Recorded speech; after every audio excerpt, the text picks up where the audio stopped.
that FEMA's not the team. We're part of the team. And that team is you folks.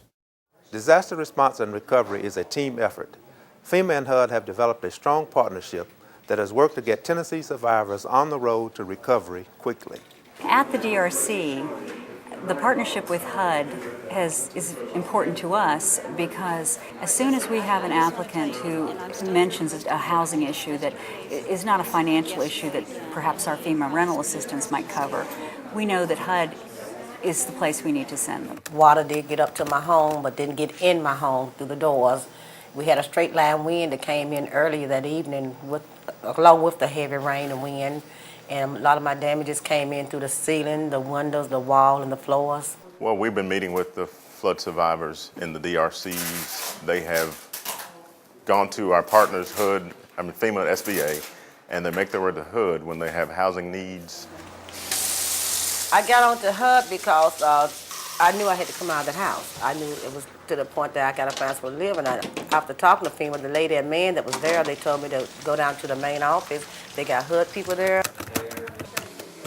And we went down the list, so she wrote down 2 or 3, and this was one of them.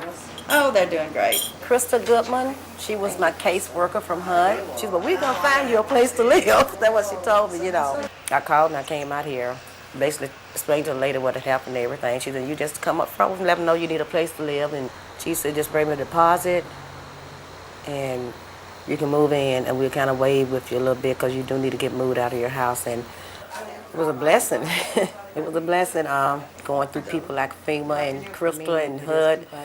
Y'all brought me through. Word can't express how I appreciate the things they done. I think it's important that we emphasize the true partnership that seems to have formed between FEMA and housing and urban development. The thing that I think is really important is for people to understand how very important it is to have human contact. And it's very satisfying when you know that you've helped someone who may not have a place to stay, you've helped someone who's lost everything in terms of their possessions, and you're able to really give them some hope about returning to some degree of normalcy.